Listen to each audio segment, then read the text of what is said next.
Okay, बिस्मिल्लाहिर्रहमानिर्रहीम, अस्सलाम वालेकुम सबको। तो सबसे पहले हम बेसिक्स पढ़ लेते हैं सी प्लस प्लस प्रोग्राम की। सबसे पहले जो से हमारे पास हैश इंक्लूड यहाँ पे लिखा हुआ है। तो सबसे पहले सी प्लस प्लस प्रोग्राम जो है वो इन्हीं से शुरू होता है। इनको कहते हैं pre processor directives. Pre processor directives यानी कि प्रोसेसिंग से पहले डायरेक्शन देने वाली जो सी चीजें हैं वो। अब ये किस तरह डायरेक्शन देती हैं। अब मैं यहाँ पर एग्जांपल ले लेता हूँ। यहाँ पर हम बहुत सारे सी आउट को रन, थोड़ी सी आसान एग्जांपल।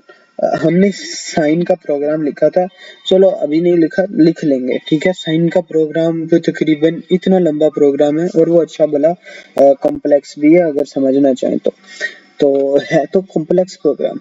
लेकिन अगर मैं यहाँ पर सिर्फ हैश इंक्लूड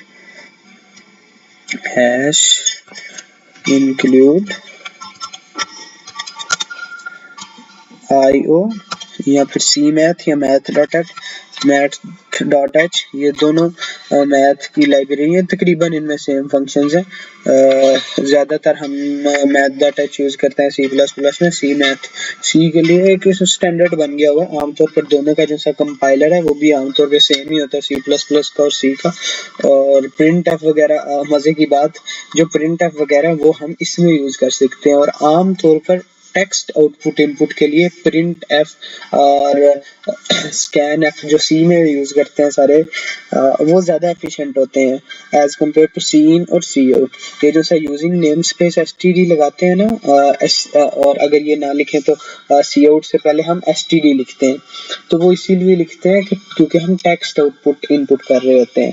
तो टेक्स्ट आउटपुट इनपुट के लिए हम एसटीडी लिखते हैं। टेक्स्ट आउटपुट इनपुट ना हो ऑब्जेक्ट ओरिएंटेड प्रोग्रामिंग के लिए फिर हम एसटीडी नहीं लिखते। तो ये बातें सीन सी आउट की सिर्फ हमारी प्रैक्टिस के लिए किया जा रहा है। वैसे अगर मैं बात करूं तो प्रिंट एफ और स्कैन एफ ज्यादा एफिशिएंट होते हैं एज कंपेयर टू सीन और सी आउट। तो उस पे आते हैं। अब मैथ.h लेट अस सपोज, अभी सिर्फ ऊपर से गुजारो, अगर किसी को ये समझ नहीं आ रही ये क्या है इंट वगैरह, तो x सबको मेरे ख्याल से मैक्सिमम को समझ होगी क्योंकि क्विज भी हो गए हुए हैं। तो अगर मैं कहूँ यहाँ पर साइन,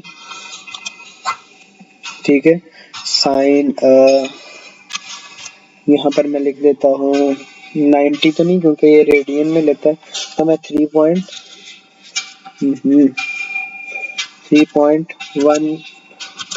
यानी कि पाई लिख दिया है। और आगे मैंने साइन को सी आउट से आउट करवा दिया है एक्स को। तो अब हमारे पास जो आंसर आएगा वो बगैर हमने साइन का प्रोग्राम लिखे पूरा साइन का वो ले आएंगे, साइन का आंसर ले आएंगे। हमारे पास 0 आया और साइन पाई 0 होता है, तो साइन यानी कि 180 0 और ये हमारे पास आ गया। अब वैसे अगर साइन का प्रोग्राम हम लिखें दो मैक्लॉरिन सीरीज का, अब वो प्रोग्राम पूरा का पूरा लिखा था उसने, लेकिन यहाँ पर हमने सिर्फ साइन लिखा है और एक ये डायरेक्टिव एक हेड, इसको कहते हैं लाइब्रेरी फाइल्स। ये हैं लाइब्रेरी फाइल्स, ये नाम याद कर लें थ्योरी के लिए। ये प्री प्रोसेसर डायरेक्टिव्स, ये जो से हैं प्री प्रोसेसर डायरेक्टिव्स टोटल को, और ये जो जिन फाइल्स को हम इधर डिक्लेयर करते हैं उनको कहते हैं लाइब्रेरी फाइल्स। तो लाइब्रेरी फाइल्स में फंक्शंस की डेफिनेशंस गिवन होती हैं ताकि हम उनको यूज कर सकें। उसके बाद हमारे पास आ जाता है यूजिंग नेम स्पेस एसटीडी। इसका मैंने बता दिया ये क्यों यूज होता है, क्योंकि अभी हम ऑब्जेक्ट ओरिएंटेड प्रोग्रामिंग नहीं कर रहे। तो सिंपल टेक्स्ट इनपुट आउटपुट के लिए हम स्टैंडर्ड इनपुट आउटपुट यूज करते हैं। ये हो गई बात। अगर हम ये नहीं लिखेंगे तो इसकी जगह हमें std यहाँ पर डालना होगा, नहीं तो प्रोग्राम एरर दे रहा है, ठीक है, एरर दे रहा है। अगर हम यहाँ पर लिख देंगे std, ये प्रोग्राम अगर यूजिंग नेम स्पेस ना लिखें तो हमें ये लिखना पड़ता है। इसको छोड़ते हैं, ये लिख लिया। और ये ही है। उसके बाद ये रिटर्न 0, इसका काम ये है कि ये एग्जीक्यूशन को कंप्लीट कर देता है मेन फंक्शन की। जैसे ही मेन फंक्शन रिटर्न 0 पे आता है उसको पता लग जाता है यहाँ पर मैंने एग्जीक्यूशन स्टॉप कर देनी है, आगे जो कुछ भी आ रहा है मुझे उससे कोई सरोकार नहीं है।